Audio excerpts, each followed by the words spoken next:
Hello Guardians, it is Ebontis here, and it is Friday, March 27th, and Xur has arrived in the European Dead Zone. He is down here at Winding Cove, probably been spending a lot of time here yourselves in the last couple of weeks if you were doing the Seraph Tower public event. But let's go check his inventory. Easiest way to get here, drive up that little ramp, run through the cave, and he is waiting for you at the top. Now if there's any enemies up top, you just gotta clear them out.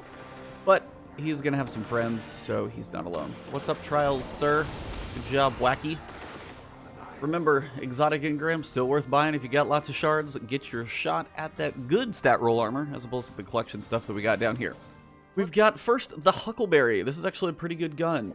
Somewhat undervalued, but if you do need to just burn down a whole lot of enemies, it is actually a fun submachine gun to use. Now, this is a close range season, and this right here is a prime reason why, honestly, I think all exotics need those unstoppable, anti-barrier, and overload mod options, because I would honestly tell you, you need to mow down a lot of enemies, pump out a lot of damage. It's actually a fun gun to use. Now, the perk is Ride the Bull. Increase rate of fire and recoil while you're holding down the trigger. Kills with this weapon and reload the portion of the magazine.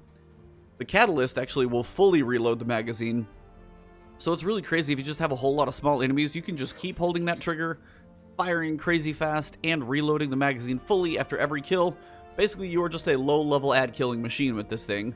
Unfortunately, you can't throw anything like anti-barrier on here or overload because the mods don't go on exotics. So this, again, is one of my frustrations with the exotics and the mod slots.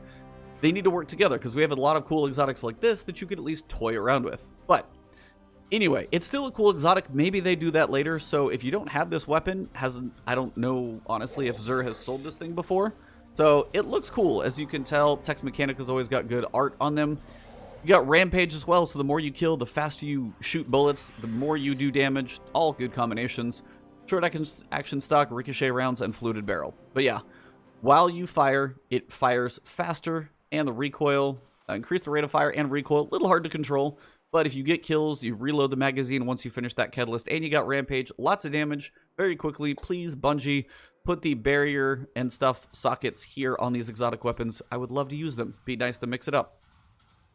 For the hunters, we've got the 6th Coyote. Always a very cool looking exotic. You've got the nice ornate chest plate there, the sash over the top, and your perk is pretty self-explanatory.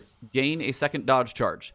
But when you guys are in trials and things of that, dodge being very capable of reloading weapons and all of those things, again, if you're in a PvE fight, dumping a whole lot of damage out of, say, a weapon that you need to reload if you're trying to go for optimum DPS, that second dodge that reloads your weapons, guess what?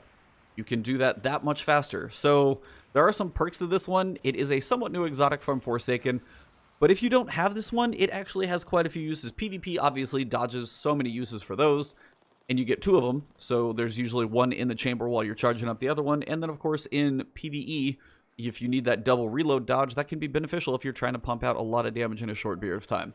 Either way, the dodges are good for invisibility, reloading, DPS, just evasiveness in PvP. Second dodge is good. I don't know if a lot of people use this one, but I can tell you if you like dodges, and if you like one of them, 2 is better. For the Titans this week, we've got the Crest of Alpha Lupi. Pretty good general use exotic. Survival Well is the perk, and you've got generates an additional orb of light from supers. That works across any super, so good all of time use. And also a healing pulse when a barricade is activated. Now, any subclass can obviously use this one, but it can be helpful in PvE or PvP. If you put a barricade up, you're trying to get a res, you get a healing pulse, you're harder to kill. In a tough spot in, say, a legendary lost sector, you're about to die, you throw up that barricade, you get some health back, so even if most of the enemies in front of you are, blocked by the barricade, maybe the 1 or 2 that are flanking you won't kill you, hopefully, if that barricade heal actually gives you enough life to survive. So it's a good heal in a pinch, a little bit of survival sometimes if you are doing some difficult stuff. So overall, probably not anything that's going to be amazing, but I will tell you, in the points where you do need some heals or you just want to be a little bit more survival sake, it is the one I would definitely go for the Titans. So if you don't have it, pick it up. Can have some pretty good uses in a lot of places. Finally, the Warlocks. I think you guys get the short end of the stick this week. We've got the Skull of Dire Ahamkara. Actual Grandeur. Provides additional damage resistance during Nova Bomb. So that's not horrible. While you cast Nova Bomb, you are harder to kill. So in a PvP situation where you are going to cast it, being a little more resistant to damage to make sure you get that Nova Bomb off can make or break certain moments. Nova Bomb kills grant super energy. Now, these used to be really powerful, especially on large groups of enemies. You'd throw out the Nova Bomb, kill a big group, and get a lot of your super energy back. They nerfed that part of it really hard. Same thing they've done with Orpheus Rigs as well. And Doomfang Pauldrons, I think, is the other one. They don't want returning super energy to be like the only exotic you use, or be able to farm supers just like big group of energy, just bam. Okay, I got my super back. Like, they don't want it to be that fast. So it might be 50% or less at this point. Yeah, you do get some energy back and you're harder to kill while you use it, but it is a very short cast on the Nova Bomb in the first place. So your use out of this exotic is a very, very tiny short window, and it's not as potent as it used to be. So you may buy it, maybe they buff it up later, but I kind of doubt it. But still, of course, complete your collection. So as you do buy other exotic engrams from Xur, hopefully you won't be getting this one, or if you do, at least it would have a good armor stat roll on it. That pretty much does wrap up Xur this week. If you guys didn't catch the last word this morning, we had Captain McFly on there. Awesome guy, also from the Dallas area as well.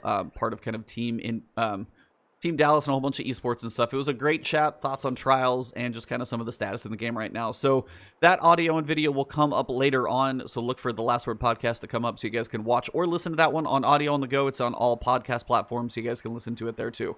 If you enjoyed the video, drop a like below, leave a comment if you got questions.